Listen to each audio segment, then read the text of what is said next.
Bueno, el tema que voy a abordar, el fin de la educación como un necesario regreso a su esencia, no solamente lo vamos a abordar ahora como una charla, sino con posterioridad en los talleres. En el material que les han entregado están los esquemas de lo que es el fin de la educación. No lo vamos a desarrollar todo porque es imposible, pero para que ustedes se guíen, lo puedan ir siguiendo aquellos que no, seguramente no van a ver el Power. Bueno, para empezar, y también retomando un poco lo que decía el padre Ramiro, podemos decir que hoy existe un conocimiento casi suicida de los fines de la educación. En general, en todos los ámbitos de la vida del hombre existe un desconocimiento de lo que son los fines. Porque los fines brotan de las esencias de las cosas, y ni el fin ni las esencias tienen buena propaganda. Existe lo que un autor llamó una especie de ceguera teleológica en todos los ámbitos de la vida humana. La palabra teleológica viene del griego telos, que significa fin, y logos estudio. Es decir, no se estudian los fines de las cosas para arribar a lo que son y de ahí actuar en conformidad con ello.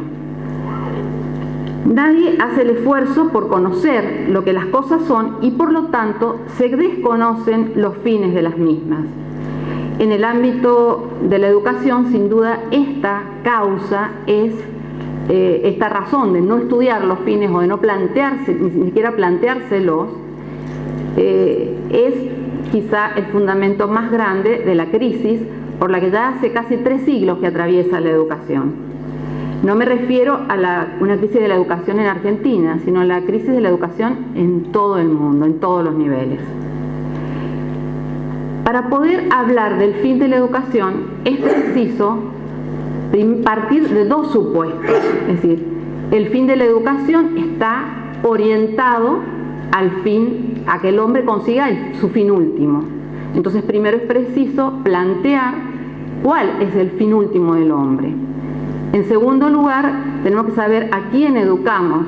Entonces vamos a presentar algunas características del hombre que hacen posible y necesaria la educación, para finalmente adentrarnos en algunos aspectos que vamos a esbozar que hacen concretamente a los fines que debemos perseguir. No los vamos a poder agotar a todos, pero van a tener los esquemas y ustedes van a poder con bibliografía después profundizar en todos. Bueno, vamos a ver si aprendemos a manejar esto. Vamos a empezar entonces a hablar del fin último del hombre. Desde un punto de vista natural, cuando nos referimos al fin del último del hombre, hacemos mención, esto ya lo dijo el padre Ramiro, a aquello que todos los hombres buscan, todo lo que todos los hombres desean, es decir, la felicidad. Es decir, la felicidad es un deseo que mueve las acciones del hombre, todas sus operaciones. Los hombres de todos los tiempos, letrados o sencillos, han buscado y han considerado la felicidad como fin último que mueve en la intención a todos los demás movimientos que realiza el hombre. La felicidad es porque todo hombre desea ser feliz, quiere serlo. Aún el suicida que busca poner fin a su vida, en ese acto terrible y desordenado, lo que pretende es ser feliz. Porque, bueno, donde no hay acuerdo, entonces en eso estamos todos de acuerdo, la felicidad es el fin último subjetivo del hombre, ese deseo de felicidad. Ahora, donde los hombres no se ponen de acuerdo es en dónde se encuentra esa felicidad, ¿no es cierto? No hay acuerdo ni entre los sistemas filosóficos ni entre las personas concretas. Los sistemas filosóficos dicen todos que debe ser un fin, cuando hablamos de que sea capaz de ser alcanzado, un fin que todos podamos alcanzar y que una vez obtenido no lo podamos perder. Ese es el deseo que hay en el interior del hombre con respecto a la felicidad. Ese objeto, el objeto que nos va a brindar la felicidad, es solamente Dios. No lo van a brindar ni las riquezas, ni el poder, ni la acumulación de bienes. Entonces, en esto casi todos los sistemas filosóficos concuerdan, es decir, las características que tiene que tener ese objeto. Nosotros decimos, ese objeto es Dios, es el único que puede brindar esa felicidad. Aún desde, bueno, vamos a tratar de avanzar más. Entonces, como primera conclusión, el fin último subjetivo de la vida humana es la felicidad. Y el fin último objetivo es el encuentro con Dios, es decir, con esa persona que nos va a brindar todo lo que deseamos. Ahora vamos también, entonces, vamos a hacer mención, dado que estamos en un ámbito católico, vamos a mencionar los fines últimos de la vida cristiana. El fin último de la vida cristiana y absoluto es la gloria de Dios. La gloria de Dios la podemos ver de manera intrínseca o extrínseca. Intrínseca es la que Él mismo se procura en el seno de la Santísima Trinidad. Es la felicidad inefable que se procuran en su intimidad las tres personas de la Santísima Trinidad. Yo no voy a explicar todos estos temas, después se pueden estudiar, aparte exigen un conocimiento teológico que me supera, pero sí lo mencionamos porque todo el tema de la inhabitación trinitaria, también tiene que ver con el fin último de la vida cristiana próximo, que es la santidad de nuestra vida. Entonces, pero también hablamos de un fin último intrínseco, que es el que Dios se procura a sí mismo, o sea, las tres personas de la Divina Santísima Trinidad se procuran ellas mismas, y el fin último extrínseco, que es la gloria que las criaturas proporcionan a Dios. Es decir, todos estamos llamados, no solamente nosotros, sino todos los seres de la creación, están llamados a dar gloria a Dios. Entonces, no solo la gloria de Dios es la razón última y suprema de la creación, porque Dios quiso comunicar sus infinitas perfecciones a todas las criaturas y ha sabido organizar de tal manera las cosas que las criaturas encuentran su felicidad glorificando a Dios. Bueno, los esquemas los tienen ustedes. A ver, sí.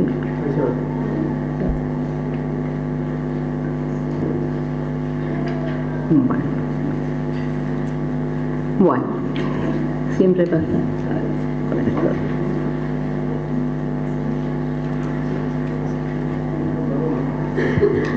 Bueno, entonces, fin último intrínseco, entonces la gloria de Dios, la gloria que Dios se procura en el seno de la Santísima Trinidad, y el fin último extrínseco, la gloria que las criaturas le proporcionan a Dios. Es decir, todo el orden magnífico que hay en el universo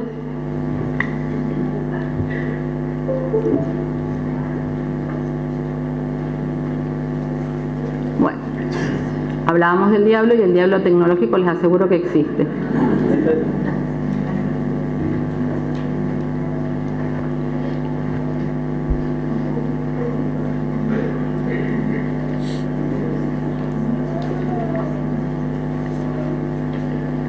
Entonces, el fin último absoluto de la vida cristiana, la gloria de Dios, con estas dos facetas, es decir, la gloria intrínseca, que es la que el mismo Dios se procura en el seno de la Santísima Trinidad, y la gloria extrínseca, que es la que proporcionan las criaturas con su perfección, con su belleza, y a la cual estamos llamados todos, es decir, dar gloria a Dios por nuestros actos, por nuestra vida.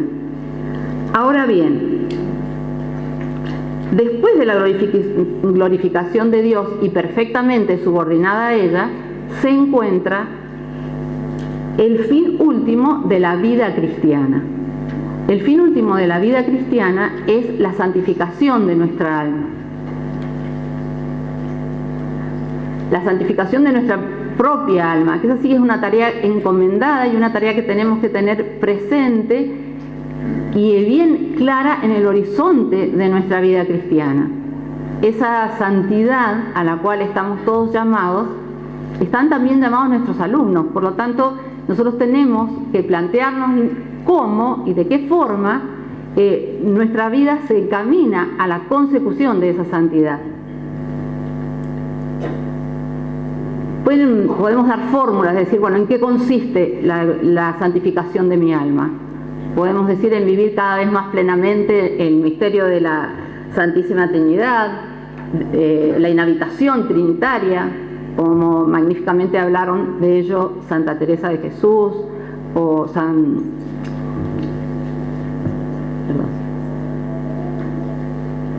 Juan de la Cruz, ¿no es cierto?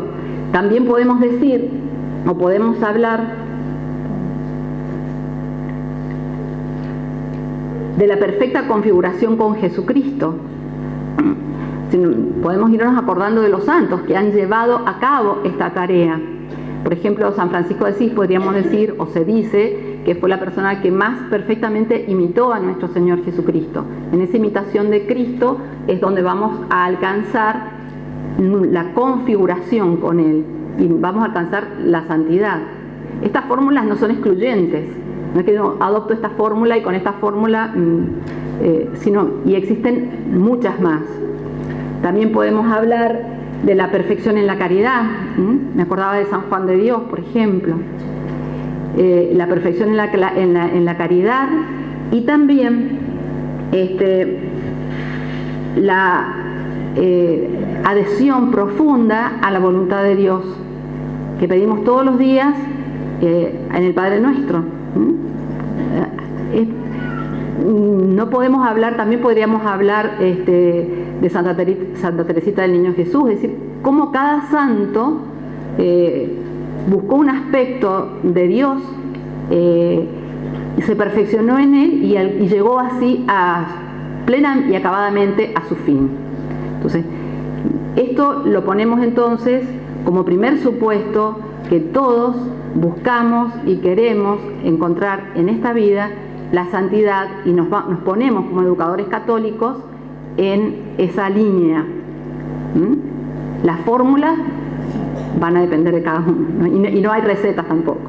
Así que, bueno. En segundo lugar, el hombre, también vamos a, bueno, quería ponerles estas frases que nos muestran tan de Santo Tomás, de Kierkegaard y de Chesterton, que nos hablan de cómo el hombre siempre, desde lo más profundo de su esencia, está llamado a buscar a Dios. Decimos, dice Santo Tomás, que el hombre, en lo más profundo de su corazón, siente un anhelo de felicidad que no es más que un deseo de Dios. Kierkegaard lo dice con otras palabras: el hombre es un animal sediento de Dios. Y Chesterton, me encanta lo que dice, lo que de más natural hay en el hombre es lo sobrenatural. De ahí que al adorar la divinidad, el hombre vive uno de los momentos para los cuales ha nacido. Es decir, esa sed de Dios que está en el alma humana, ese deseo, nosotros no tenemos que olvidar cuando planteamos los fines de la educación y cuando planteamos la tarea concreta en el aula, porque ese niño que tenemos delante, ese joven o ese adulto que está delante nuestro, es un alma sedienta de Dios. Entonces no nos tiene que agarrar un complejo de inferioridad de decir, bueno, no lo puedo mencionar, no puedo hacer referencia, no puedo tocar ciertos temas. que muchas veces es lo que pasa. Entonces, este sería el primer supuesto, que el fin de la educación se encuentre ordenado al fin del hombre. Y hemos definido el fin de la vida cristiana. Lo importante, entonces, es no perderlo de vista en el accionar concreto de nuestras aulas. Esta es la coherencia que se exige a todo educador cristiano, la subordinación del fin de la educación al fin del hombre. Establecido ya este primer supuesto, vamos a ver vamos a hacer un análisis del fin de la educación desde algunas definiciones de educación. Bueno, los que han sido alumnos míos van a decir otra vez, pero bueno, las cosas cuando sirven. Bueno, vamos a tomar en primer lugar la definición de Santo Tomás de Aquino, la definición que todos conocemos como la conducción y promoción del hombre al estado perfecto del hombre en cuanto hombre, que es el estado de virtud. Las definiciones que vamos a analizar y en las cuales vamos a tratar de descubrir el fin de la educación no tienen nada que ver con los planteamientos que se hacen hoy en día del fin de la educación. Los planteamientos que nos propone la UNESCO, que nos puede proponer la Dirección General de Escuelas, etcétera, están hablando de facetas cuantitativas, es decir, qué porcentaje de alfabetizados tenemos, o tenemos que el fin es lograr subir en un 10% el porcentaje de alfabetos en el mundo o en el país, etcétera. Acá estamos hablando de aspectos cualitativos, es decir, un crecimiento de la persona, un crecimiento en el ser, no en la cantidad de alumnos que nos repiten, etcétera. Entonces, esto es importante tenerlo en cuenta. Y en estas definiciones aparecen. Bueno, vamos a ir analizándolas después en forma a cada una. Con respecto a la primera definición, la de Santo Tomás habla de ¿cuál es el fin de la educación en la definición? El estado de virtud, que se realiza a través de una conducción, que primero es conducción de los educadores, de la familia, y luego es autoconducción del propio sujeto. Y también habla de una promoción, es decir, desde la naturaleza misma del hombre, desde su interioridad, van a brotar las virtudes que ya se encuentran están dormidas en el seno de la persona. Hay que despertarlas, pero van a surgir desde el interior del sujeto, y esto es muy importante tenerlo en cuenta. Estas dos características, conducción y promoción, hacen referencia a la etimología de la palabra educación, que deriva de dos verbos latinos, educare, que es guiar, nutrir, y educere, que significa sacar, extraer, es decir, lo que son esas virtualidades dormidas que están en el hombre y que hay que despertar y actualizar. En la segunda definición, la de Olivero F. Otero, habla de un crecimiento, ¿no? Un crecimiento que nos está indicando esa promoción de la cual hablamos, dónde se debe producir. Es decir, el hombre debe crecer en la libertad, en el amor y en la fe. Entonces, podemos concretar nosotros... Ay, está oscuro. Marta, perdón, que no se ve nada desde el fondo. Están las definiciones en la carpeta, eso se los aclaré, es decir, están los esquemas de la charla y las definiciones, porque suponíamos que era imposible. No hace falta ir leyendo para seguir la charla, tienen los esquemas. En algunas partes, no, está bien. Bien, porque esos esquemas, como les decía recién, también van a servir para orientar los talleres de la tarde. Bueno, entonces, ese crecimiento en la libertad y en el amor, vamos a desarrollarlo al final de la exposición, porque en él vamos a centrar cómo acercarnos al fin de la educación. La tercera definición, la definición del obispo Tupanluk, hace referencia a la causa ejemplar de la educación. Es decir, nosotros como educadores cristianos tenemos a Cristo como modelo, y la perfecta configuración con Jesucristo es lo que tenemos que buscar, no solo para alcanzar nuestra propia santidad, sino como meta para la actuación que vamos a hacer con nuestros alumnos, las actividades concretas. Nos vamos a detener un poco más en la definición de Ruiz Sánchez, donde si ustedes pueden ver,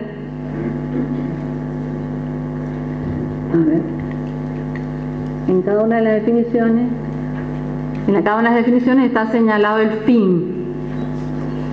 En la definición de Ruiz Sánchez podemos decir que coincide perfectamente con la definición de Santo Tomás. Ese estado perfecto del hombre en cuanto hombre, que es el estado de virtud, es lo que él denomina la plenitud dinámica. Es decir, cuando hablamos de plenitud, hablamos de la perfección, pero no es una perfección conseguida y acabada. Siempre en la tarea de la educación vamos a ir por más, por decirlo de alguna manera. Es decir, es una plenitud, pero que se halla en movimiento. Hasta el último instante de nuestra vida debemos esforzarnos por alcanzarla. Es decir, por eso hablamos de dinámica, porque así como hay una sed en el hombre de Dios que no se calma nunca, de la misma manera está ese movimiento del hombre hacia una plenitud que puede buscarla por modos correctos o por modos errados, pero que va a seguir como impulsándolo a buscar la perfección. Cuando hablamos de perfección, si vamos a su origen etimológico, hace referencia al perfectum, a lo completo, a lo que está hecho completamente. Es la perfección en esta vida total y absoluta no es posible, pero siempre va a haber un dinamismo que nos lleve a buscarla. Entonces no vamos a decir nunca que ya llegamos a ella. Por eso habla de plenitud dinámica. Y también, entonces, podemos decir que en ese camino de esa búsqueda de esa plenitud, el hombre, como decíamos recién, en primer momento va a ser ayudado, por sus padres, por los educadores, pero debe llegar un momento en que sea él mismo el que conduzca sus actos para alcanzar el fin último. Es decir, debemos llegar a la autoconducción, una autoconducción que lo lleve a alcanzar esos fines. Y acá se marcan fines naturales y fines sobrenaturales, fines individuales y fines comunes. Es decir, ¿y cuáles? Los que perfeccionan la naturaleza. Los fines naturales puede ser, por ejemplo, en un fin natural de la educación, quiero aprender a leer, o sea, le voy a enseñar al niño a leer para que pueda crecer en la verdad.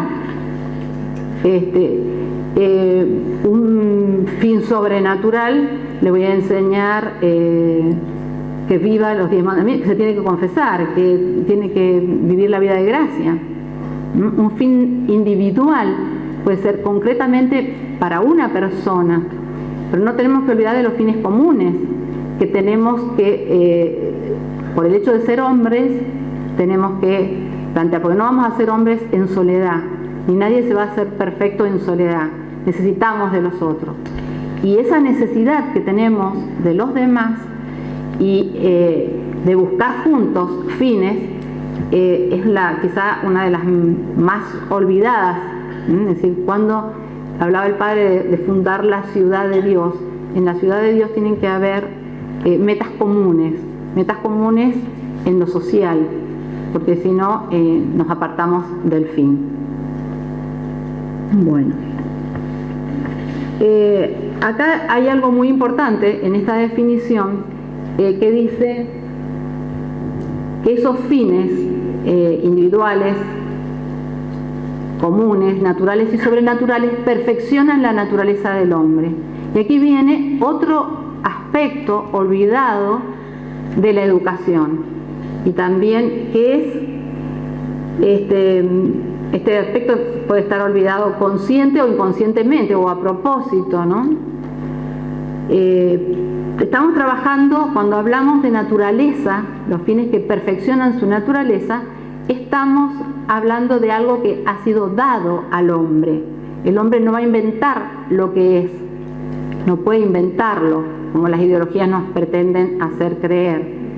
Está dado en su ser, en su esencia. Entonces, la tarea de la educación no es inventar al hombre, sino ayudarlo a alcanzar su perfección, pero desde lo que él mismo es. Entonces, para establecer el fin de la educación, no lo tenemos que buscar ni en los adelantos técnicos, ni científicos, ni en el progreso del universo, ni el análisis de la realidad actual, que nos va a decir que hace falta hoy, pero no mañana, sino que hay que partir de lo que el hombre es.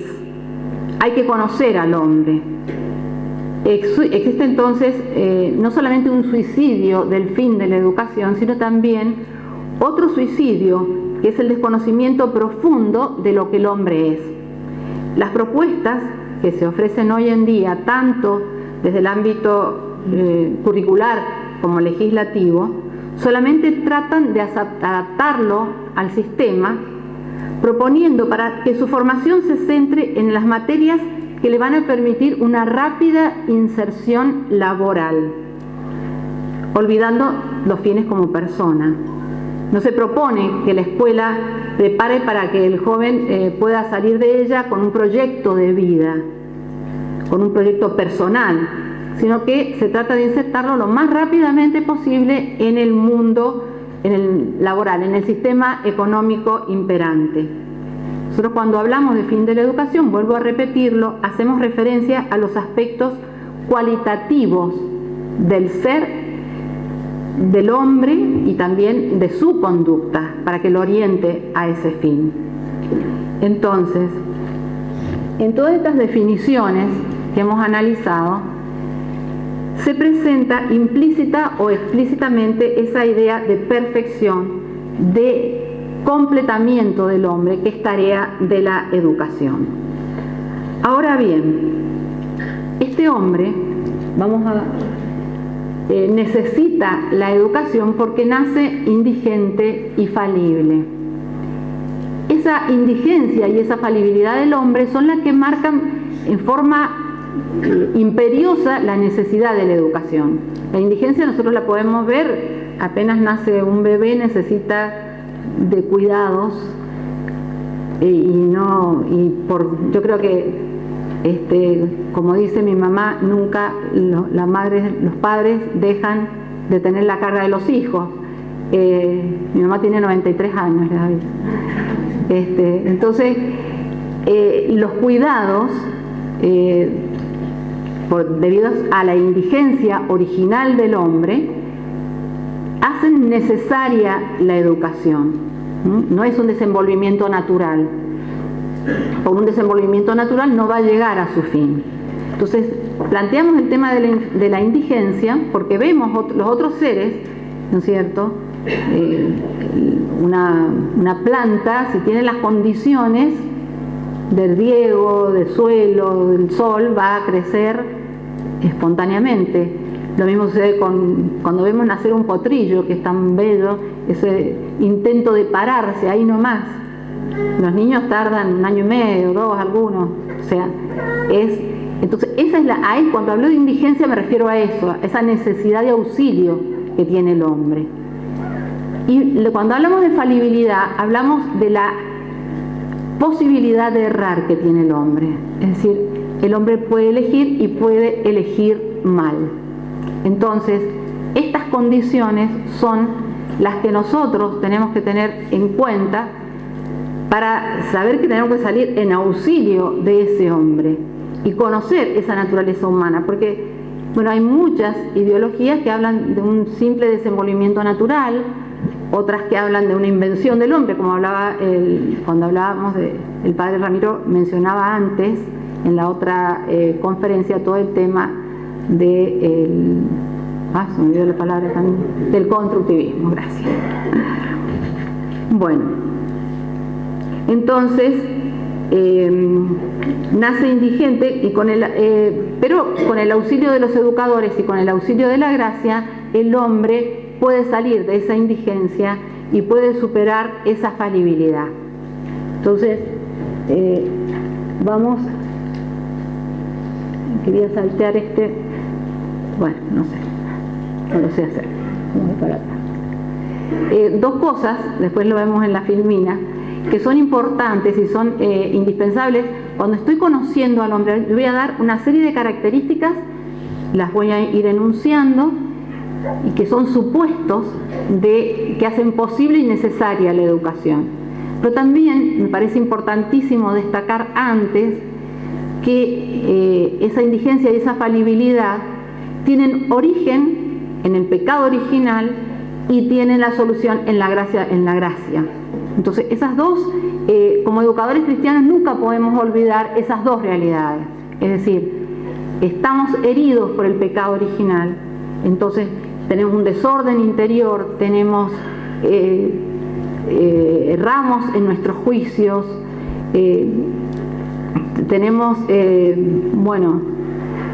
todos los vicios capitales de los cuales hablaba el padre antes, es decir, los tenemos todos. Entonces, pero ¿cómo? Eso podría descorazonar la tarea de la educación, eso podría llevarnos a renunciar o caer en un pesimismo, como cayeron Lutero, Calvino. Pero nosotros sabemos que contamos con la gracia y la gracia a través de las gracias actuales, de la gracia santificante que nos da por los sacramentos, de los dones del Espíritu Santo, de las mismas virtudes infusas, nosotros podemos y tenemos que contar con ellos para nuestra propia santificación y para la santificación de nuestros alumnos.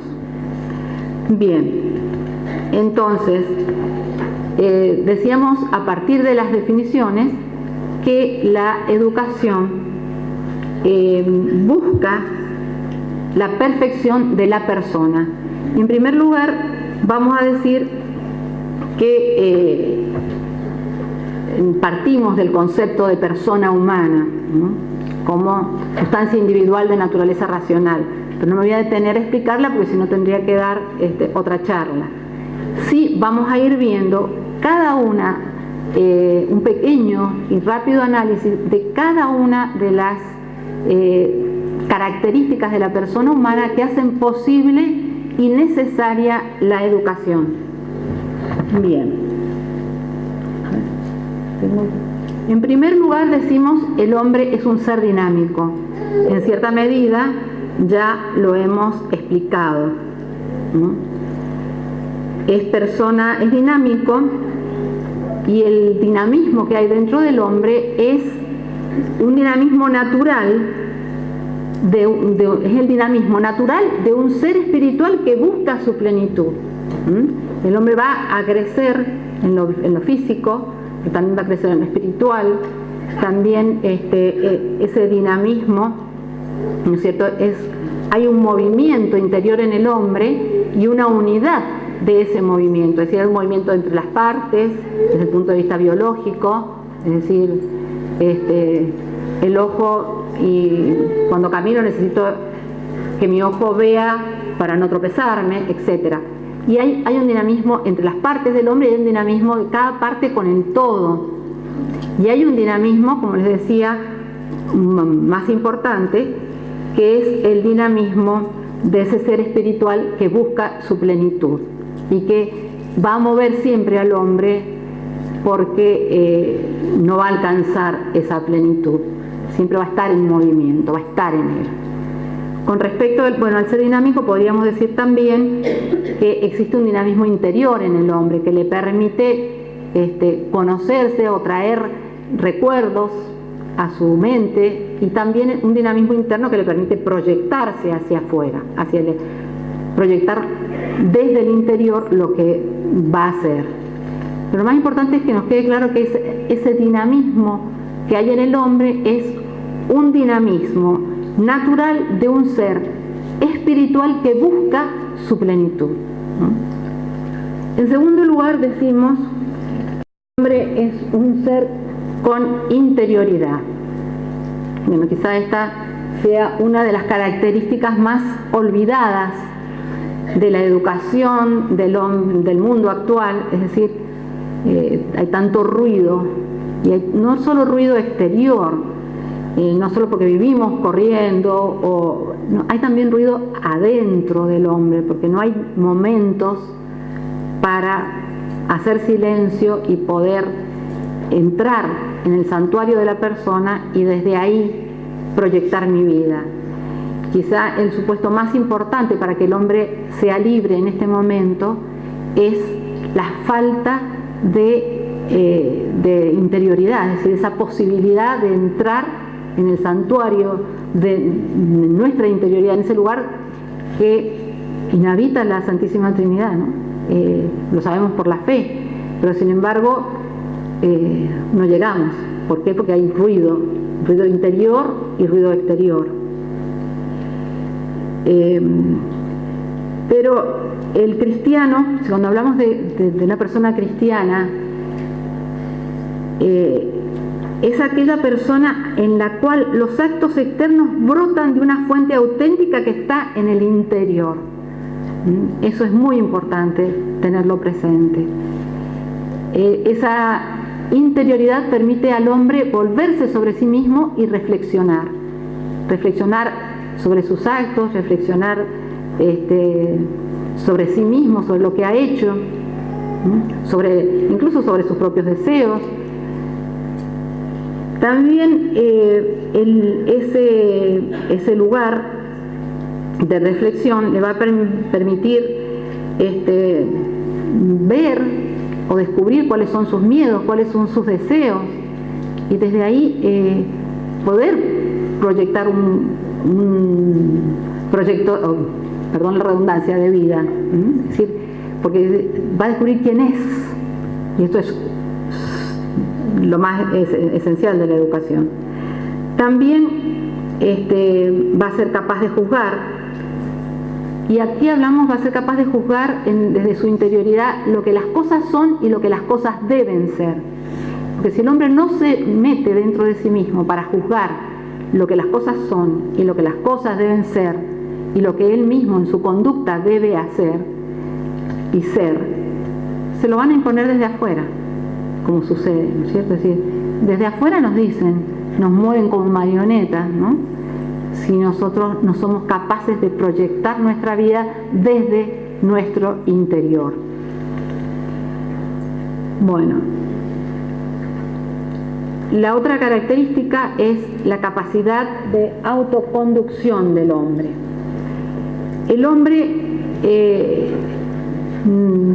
es un ser que desde su interioridad puede ser autor de su proyecto vital, no de su naturaleza, pero sí de un proyecto que lleve a planificar esa naturaleza.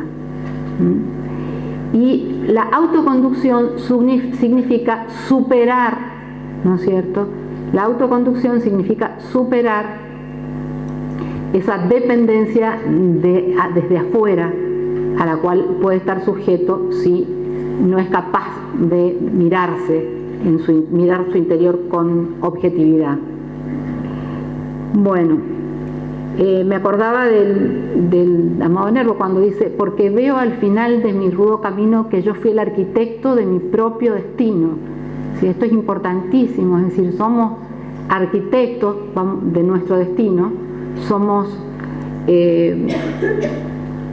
nosotros los que lo podemos llevar a cabo un proyecto de vida conforme con nuestros fines. Por otro lado, bueno, vamos a ir diciendo más rápidamente, la capacidad de elegir. La capacidad de elegir, volvemos al punto anterior, que ya lo hemos repetido varias veces, el hombre no va a elegir sus fines, el hombre no va a elegir su naturaleza, pero sí el hombre va a elegir los medios para alcanzar el fin y los medios para planificar esa naturaleza. Respecto a la capacidad de ser libre, lo vamos a analizar más profundamente más adelante, pero así que ahora no nos detenemos en ella. La otra característica del hombre es que posee pluralidad de tendencias, es decir, acordémonos de eso de San Pablo, que ya lo decía Ovidio, veo lo mejor pero hago lo peor, veo el bien que quiero hacer y hago el mal que no quiero. ¿Por qué? Porque en el hombre subsisten tendencias contradictorias, pero simultáneamente, es decir, quiero una cosa y quiero otra al mismo tiempo, entonces hay que poner orden. Eso trae una continua insatisfacción, pero también trae una de las tareas más imperiosas de la educación, que es a poner orden, ayudar en nuestro interior y también ayudar para que esas tendencias vayan a los objetos que las planifican. Las tendencias no son malas en sí mismas, pero tienen que ir al objeto planificador. El hombre tiene que salir a buscar aquello que lo planifica en el movimiento de la educación. Como decíamos, buscar los bienes naturales, individuales y comunes, naturales y sobrenaturales que perfeccionan nuestra naturaleza. Ese movimiento hacia ellos parte muchas veces de tendencias que son contradictorias. Y como les decía, lo más terrible es que son contradictorias al mismo tiempo. Todos lo hemos experimentado en nuestro interior. Otra característica es la multiplicidad de tendencias. La multiplicidad de dimensiones que tiene el hombre. Es decir, nosotros somos, en este momento, ustedes son profesores, son padres, son hijos, son vecinos, son miembros, son sanrafaelinos, alvearenses, malargüinos, es decir, hay multiplicidad de dimensiones con las cuales nos relacionamos, es decir, aquí aparece todo el tema, es decir, de la conducta del sujeto, es decir, el hombre debe proyectar desde su interioridad su conducta, y el hombre es un ser relacional, un ser que está en diálogo con todo lo que lo rodea, no solamente con las otras personas, sino también con las cosas, con la naturaleza, con instituciones, y fundamentalmente es importante la relación con Dios. Ahora, nosotros tenemos que saber en cada una de esas dimensiones, y aquí me voy a detener un poco, cuáles son los objetos planificantes. Es decir, entonces, el hombre se va a relacionar con las cosas, pero cuando yo me relaciono con las cosas puedo tener una relación de uso, de goce, de posesión, pero en la medida en que esa cosa con la cual yo me relaciono tenga una dignidad mayor, me va a planificar. Entonces también aquí el auxilio educativo es importante, porque estamos viviendo en un mundo consumista que nos lanza a la posesión de un montón de cosas que realmente no sé si las poseemos o nos poseen. También falta, el dominio, ¿no? Ahora nos dicen que es al revés. Las cosas, la naturaleza nos domina a nosotros somos los que vamos a dominarla. En algunos movimientos ecológicos extremistas aparece todo esto, es decir, no sé, se me ocurre una cosa, no podemos matar al puma que se come las ovejas que está criando el puestero, porque hay que salvar los pumas, pero el bien común no aparece en esa relación. Y así podríamos seguir con todo. La relación con las cosas, vuelvo a repetir, es una relación en la cual yo tengo que buscar cosas, lo que busque tiene que ser verdadero, tiene que ser valioso y me tiene que planificar, es decir, porque si no, nos llenamos de cosas absurdas, o de cosas que no necesitamos, o de cosas que nos degradan, ¿no? Y cuando compramos alguna mala revista, etcétera, un mal libro, o vemos una película. Entonces, en todas las dimensiones relacionales hay que poner, ¿no es cierto?, objetos que planifiquen, ¿sí? Objetos que planifiquen al sujeto, al hombre. Entonces, cuando yo me relaciono con los demás, con las otras personas, también, es decir, la preocupación que tenemos muchas veces por los amigos de los hijos. ¿Por qué? Porque tienen que ser influencias perfectivas, influencias planificadoras.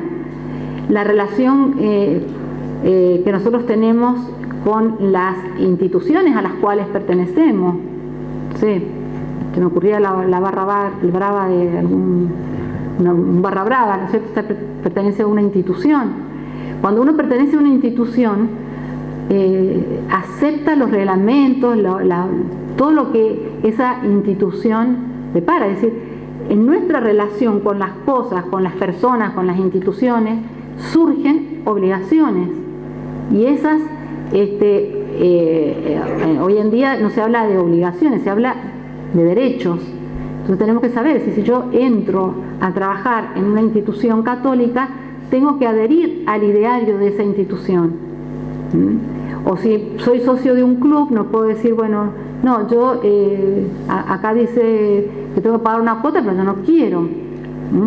Es decir, hay instituciones que tienen su propia naturaleza y hay instituciones a las cuales, en las cuales estoy inserto desde que nací. No elegí nacer en el seno de esta familia, no elegí nacer en esta ciudad, no elegí nacer en este país, pero sí tengo la obligación de amarlo, tengo la obligación de trabajar por el bien común.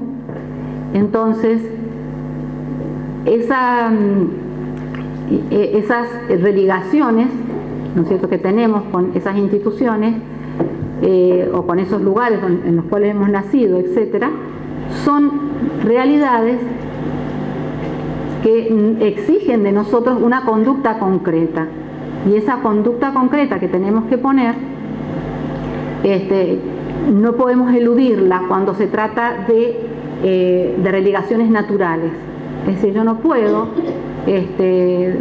decir, bueno, no me voy a ocupar de mi hijo, no me voy a ocupar de educarlo, de mandarlo a la escuela, porque eso no es algo que yo pueda romper o sacar, sino que está ahí.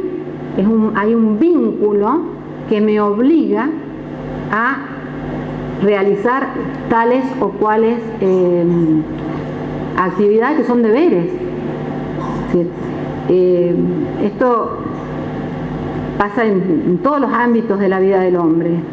Es decir, las religaciones que surgen a partir de esa multiplicidad de dimensiones que tiene el hombre. Me estoy deteniendo en esto porque, así como voy a hablar de la libertad, quiero hablar de este aspecto también. Es decir, ¿por qué? Porque no tenemos que olvidar que somos seres sociales y que tenemos deberes con la sociedad en la cual estamos insertos, y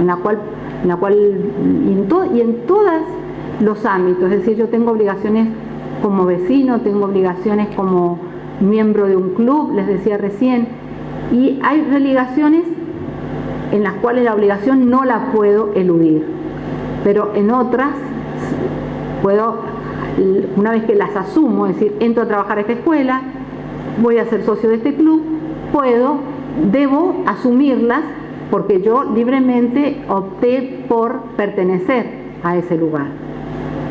Bueno, por otro lado, hablamos de que el hombre es un ser condicionado, es decir, condicionado no significa determinado. El hombre es un ser condicionado, pero no es un ser determinado. Es determinado, está condicionado por algunos impedimentos, por ejemplo, a veces los impedimentos físicos del ambiente, el clima, hoy hizo más frío, pero ahora hace calor, son condicionamientos,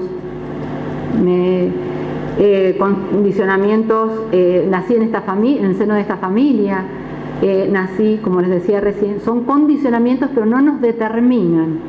Y esos condicionamientos tienen que movernos a la superación. Pensaba en Helen Keller, ¿no? Nació ciega, sorda, por lo tanto muda, y llegó a doctorarse. Es decir, esos condicionamientos iniciales, con la ayuda de su maestra, lograron ser fabulosas posibilidades. El hombre también es un ser dependiente. Es un ser dependiente desde una dependencia física, estamos sujetos a la ley de la gravedad, ¿no? A una dependencia biológica, tengo tal o cual enfermedad, qué sé yo, por ejemplo. Pero quería hablar acá, referirme a la dependencia de la inteligencia con respecto a su objeto.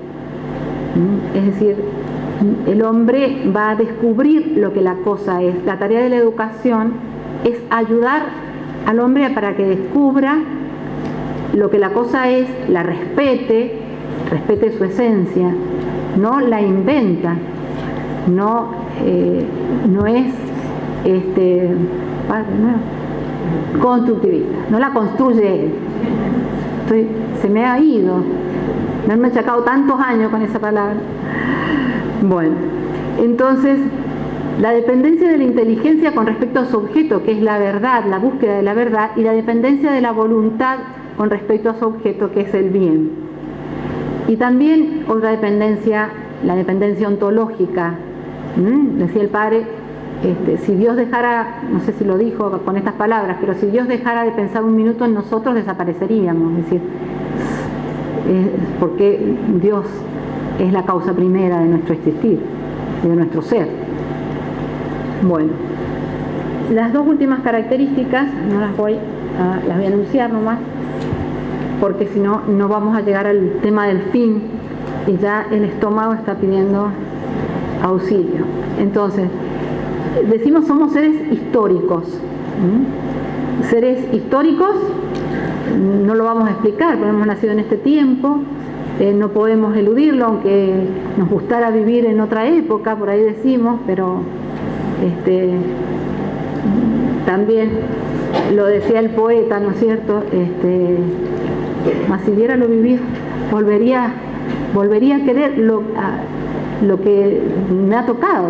Es decir, tenemos que volver, y esta relación, el hecho de que el hombre sea un ser histórico y que esté situado en un tiempo y que su vivir se distienda en el tiempo, nos lleva a ver, es decir, que desde el punto de vista educativo, es decir, ¿qué voy a hacer yo en este tiempo histórico? ¿Qué puedo hacer? ¿Qué puedo poner en esta sociedad y en este tiempo para mejorarlo, para engrandecerlo? Es decir, no lo tenemos que ver como limitación, como impedimento, sino ver concretamente qué puedo poner de bueno ahí. También decimos el hombre es un ser religado, y aquí la religación hace referencia a los vínculos. Nosotros, con respecto a todos los vínculos que recién mencioné, estamos como obligados a volver a ellos y a reafirmarlos. Es decir, yo como madre, naturalmente tengo obligaciones, pero cuando yo reafirmo que ese ser madre o que ese ser hija implica obligaciones, implica que yo tenga que realizar ciertos actos, yo reafirmo ese vínculo. Es decir, reafirmar los vínculos es aceptarlos y ver qué es lo que puedo hacer para mantenerlos y engrandecerlos. Nos pasa con cosas como la amistad, pero también con la relación con Dios, que bueno, ¿qué es una relación? Debe ser una relación de amistad. Es decir, pero tengo que volver a religarme. De ahí viene la palabra religación, es la etimología de la palabra religión. Por eso debemos volver a religarnos con el Creador, debemos volver a religarnos con nuestros semejantes y con todas nuestras vinculaciones naturales. Bueno, ahora venía, estas son las características entonces del hombre que hacen posible y necesaria la educación. Nos hemos detenido en ellas para poder fundar desde aquí los fines. Podríamos analizar cada una de ellas, y a cada una de ellas, ¿no es cierto?, le va a corresponder un fin. Ese es un camino para llegar al fin de la educación, porque es la naturaleza del hombre la que nos va a marcar el fin. Pero bueno, esta era la Filmina que yo quería pasar antes, pero no pude. Y la pasamos de largo porque ya hablamos de la necesidad de reconocer el pecado original y la gracia para poder educar. Bueno, hablábamos, entonces ahora ya centrados, y voy a hacer quedan dos puntos más. Con respecto a la plenitud dinámica, vamos a hacer referencia a algo que nosotros siempre estamos hablando en educación. Por eso, bueno, para que el hombre logre ese estado de virtud, es decir, un estado en el cual va a ser como una especie de orden estable desde el cual se va a proyectar hacia los bienes en forma perfectiva, es decir, va a haber una proyección perfectiva hacia sus bienes, como que va a constituir una segunda naturaleza. Estamos hablando del hábito, cuando hablamos de ese orden estable, de esa plenitud dinámica, es un estado que forma en nosotros como una segunda naturaleza. Ahora bien, ¿cómo se consigue? En el orden inverso. En primer lugar, con la intencionalidad. Es decir, si no hay una intencionalidad permanente de perfección, yo no voy a lograr las virtudes o los hábitos operativos buenos. Los hábitos, a mí me gusta la definición que dice que el hábito es la huella que la operación libre deja en el alma. Es decir, si hay una intencionalidad siempre. Si yo considero que el hábito es la huella que la intencionalidad libre deja en el hombre y hace buena su obra y lo hace bueno a él, entonces nosotros podemos decir, empezar a hacer un análisis rápido de este esquema. Partimos de una intencionalidad. Quiero, que es lo más difícil de conseguir en educación. Quiero que el otro quiera ser bueno. Entonces, esa intencionalidad permanente de ese querer nos va a llevar a la realización del acto correcto. Y la cantidad de veces que hagamos el acto o la intensidad con que hagamos el acto nos va a llevar a la formación del hábito.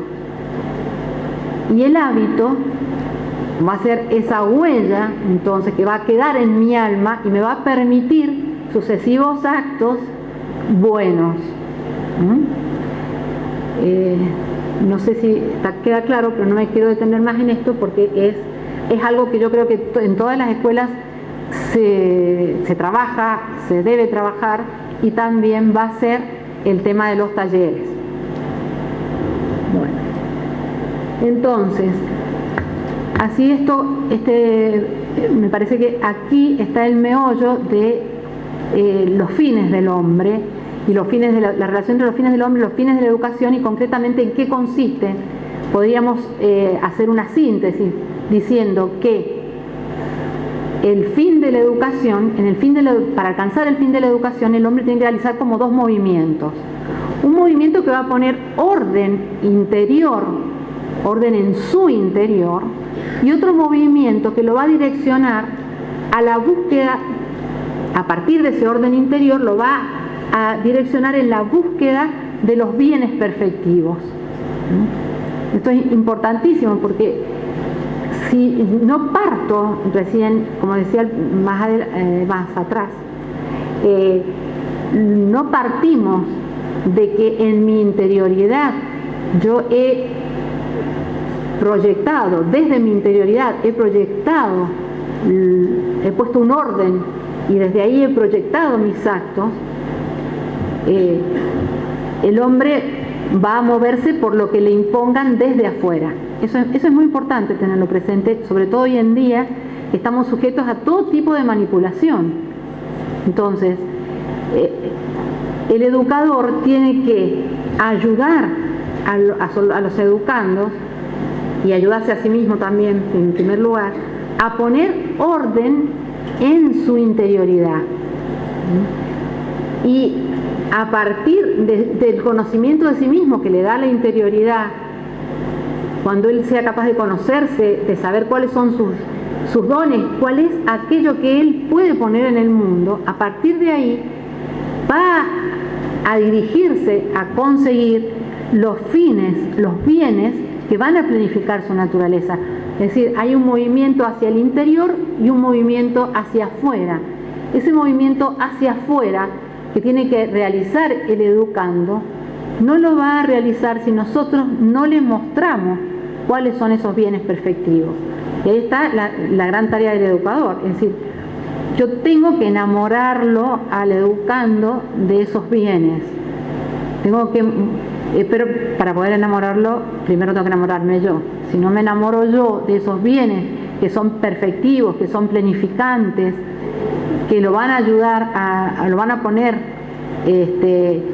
a querer el bien, no voy a poder de ninguna manera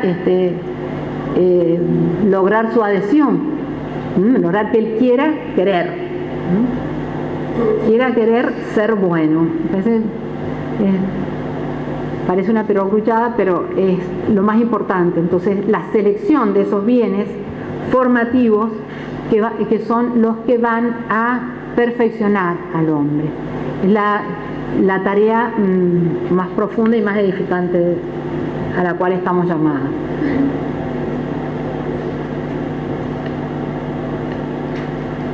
Bueno.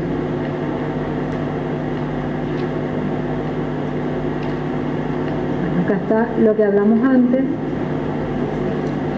de las dimensiones. Es decir, en todas esas dimensiones que hablamos antes es donde hay que buscar cuáles son los bienes perfectivos.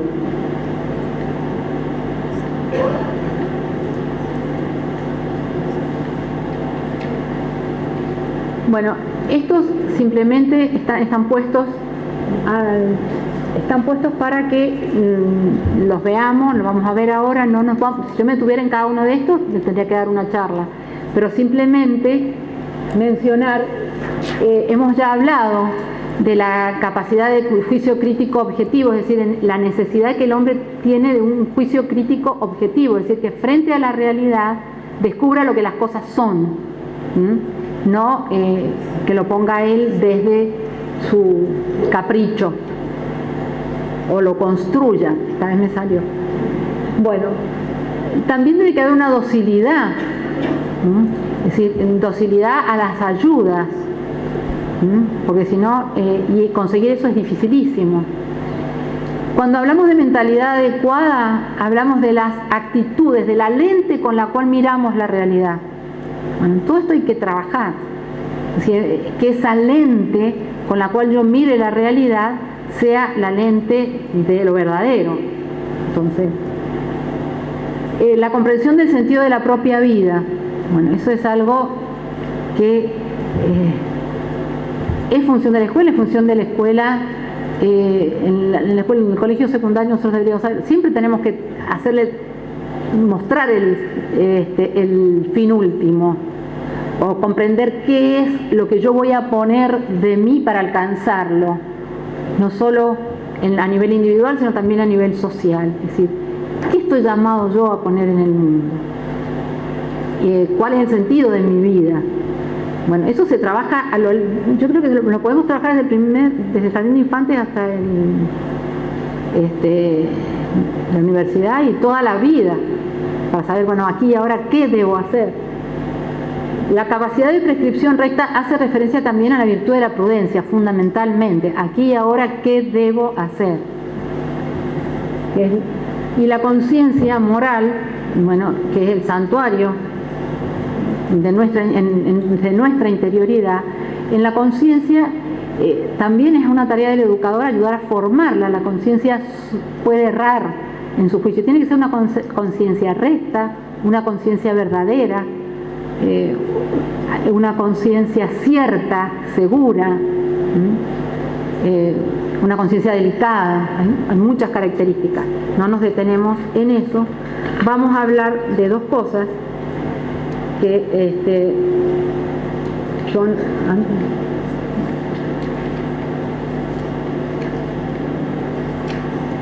de la libertad.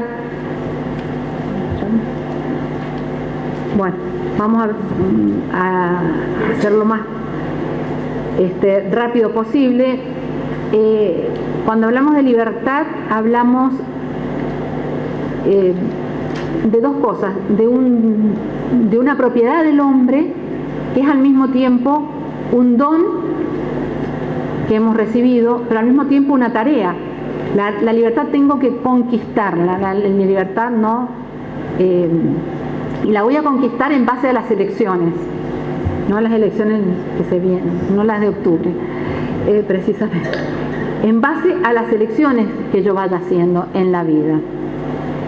Las elecciones de los bienes que me plenifiquen, es decir, ¿cuáles son esos bienes?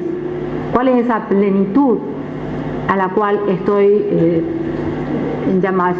El bien que yo elijo va a ser el bien que me va a dignificar. Es decir, en la medida en que mis elecciones sean más verdaderas, más buenas, más nobles, esas elecciones me van a dignificar como persona.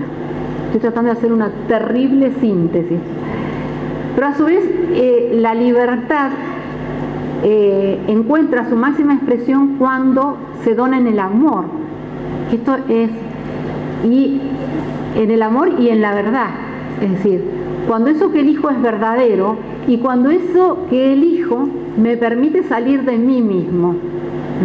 Cuando el padre Ramiro hablaba, voy a usar un poco su charla, porque si digo lo que yo traía, nos quedamos, en vez de almorzar, a la media tarde.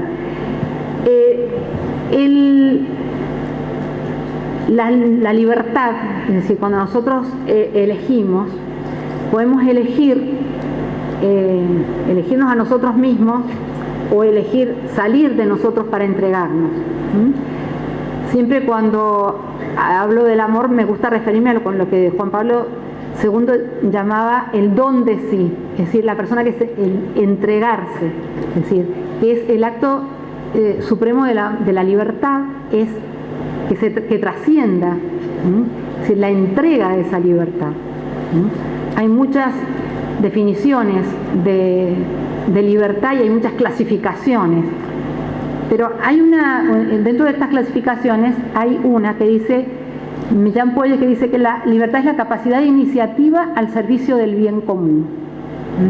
La capacidad de iniciativa al servicio del bien común, es decir, cuando yo soy capaz de elegir algo para los demás y que perfecciona a los demás.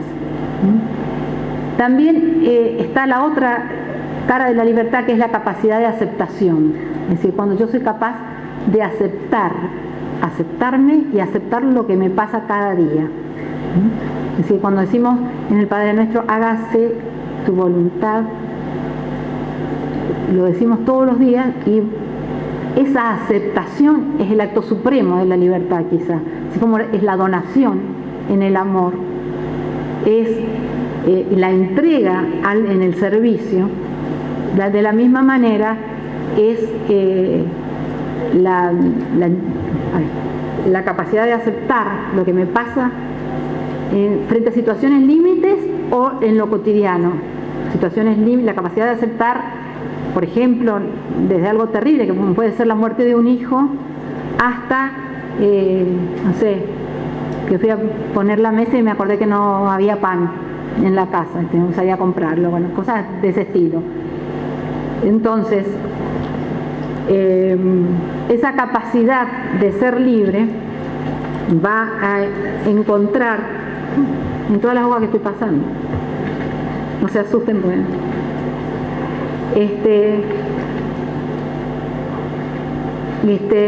Vuelvo a repetir, entonces, el punto de llegada de la educación de la libertad es el amor, en cuanto que el amor es el acto supremo de la libertad, porque es lo que mueve a los seres libres. Porque ser libres no implica ser independientes, sino que es poder depender de lo que amamos. Mientras más alto sea eso que amamos, más libres vamos a ser. Bueno, voy hasta aquí nomás porque me miran de todos lados. Ya. Quería terminar con estas frases, que no las puedo leer, bueno, ¿dónde está? Miren, al final. Dice, solo porque el hombre se conoce como puro don, puede darse al otro, a los otros, a Dios. Es decir, el hombre como don, es decir, cuando hablaba recién de la libertad, si yo la veo como un don, y si veo el amor como un don, ¿no es cierto? Solamente entonces voy a estar agradecida de tenerlos y los voy a entregar, ¿no? Y en esa entrega voy a encontrar, me voy a planificar. Bueno, y la otra frase que dice que la madurez humana es la inmanencia que se trasciende, es decir, desde mi mismo ser, desde mi misma interioridad, soy capaz de trascender al darme a los demás, en el amor, en la entrega, en el servicio. Y la última que dice que la vida del hombre es interioridad, porque solo en cuanto se trasciende a sí misma se realiza. Es decir, en este sentido, nosotros como educadores cristianos tenemos que buscar siempre salir de nuestro egoísmo y entregarnos a los demás en el servicio, y de esa manera vamos a lograr o encaminarnos, no digo nuestra plenitud, no vamos a lograr así nomás, y de esa manera vamos a realmente estar orientados a la consecución del fin último, es decir, sabiendo el sentido de la libertad y el sentido del amor. Entonces aquí volvemos a una de las primeras definiciones que le di, que la educación tiene como fin el crecimiento en la libertad, en el amor y en la fe. Bueno, nada más porque